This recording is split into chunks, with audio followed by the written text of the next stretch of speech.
I'm going to show you how to create an animation in InDesign. We're going to focus on one of the process, which is the Preflight. Let's just open the file. In this case, it will let us know that we have two missing links, so we just okay. Okay, when we open a file, the first thing we need to do, or the first thing on the middle, or when we finish our art, is to make sure that we don't have any errors.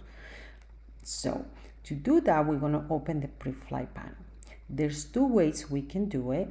So we can go ahead and window, and we're just going to go to output, and we're going to choose Preflight. And we're going to have the Preflight panel option.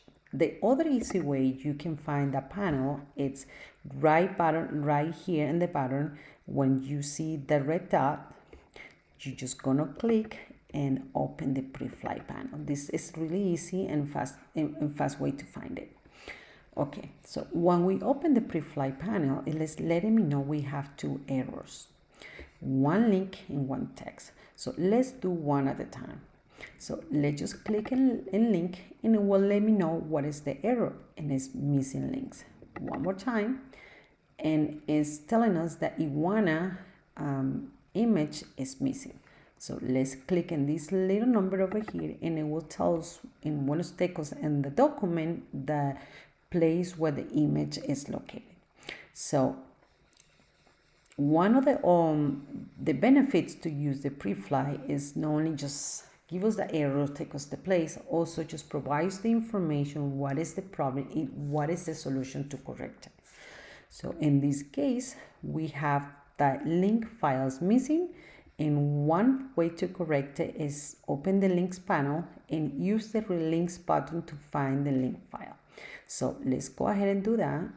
We're just gonna click in the window, and we're going to do links. And when we open the link, it's going to tell us all the images we have and the errors that cause that that's missing. So let's just double click. When we use these options, it will take us to the actual folder where the link should be located. So and if you would check over here, it said it should be in serious folder link iguana. But if we compare actually the document or the file missing named iguana, but when we open the folder, it says iguana 2, meaning that that's what the problem is, that it's not linking the correct image. So I think it might be when I save it, I rename it, and then and I forgot that document was already saved, so InDesign is not recognizing as the same image. So I just gonna go ahead and double click and let InDesign know that it is okay, this is the same image. So let's just click open. When we do that, the link panel update, and now our error messages disappear. So let's just go ahead and do the next one, and it's the text, and let us know that overset text has been found, and we're gonna locate in the text frame. So same thing, click here, and you see how it takes us to the text frame, and we have a plus sign also indicating that the characters or have too many characters, or the text is too big to that small frame. So we come back in here, it just tells what is the problem, and one way to correct it is either resize the frame or edit the text so it can fix in that side. So I'm just gonna go ahead and open the window panel and just try character, and what says, oh, the size that I have right now is 250, so let's just try and change it maybe to 150.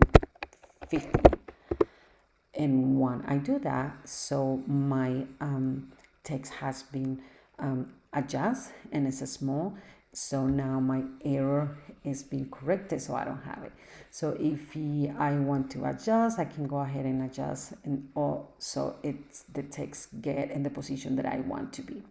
Okay, one of the nice things that Preflight panel has is another options that it calls define profile.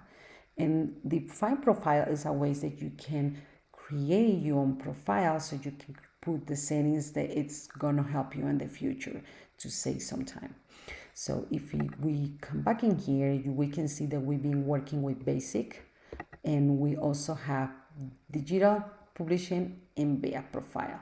So let's just go ahead and create a new one. I just gonna go click in here, define profile, and we going to create a new one. Let's say Indesign profile 1. So when I do that, I just click save. So I have been creating my profile, and then I can just go ahead and change the setting. So the settings will be depends how I want to change, what I need to change for future reference. So I can go over here in general and click in here. It's just going to tell me use the general rule for the profile. Here the links. In this case, it will tell us that I want to make sure that the Preflight recognize if I'm missing links or image, or whatever the options I would like to have. Same thing as a color. There's a lot of options that I can use as a color. One of the ones that all these options is more in advance, so you can play around with that. One of the things that we can do is color spaces. And in this one specifically, if we want to set up a profile for printing, we can let them know that color spaces and modes are not allowed, meaning we can just click RGB and maybe gray, lab, and this one, and we're just gonna leave the spot color in CMYK. And so what it will do, it just wanna give me an error if I have different color setting. So okay, let's just leave that for now. Clicking here, we also have options for image, whatever. If you want to, let's see, we're just gonna do image resolution, for example. So let's see, I'm just setting this one for printing, so I'm just gonna go ahead and just change this to 300 and 300. So meaning that if my resolution is under that, it's just gonna provide me errors, so I can just go back and fix it. So let's just try that.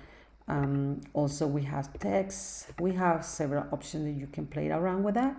So I'm just gonna temporarily leave the ones that I changed, and I'm gonna click OK.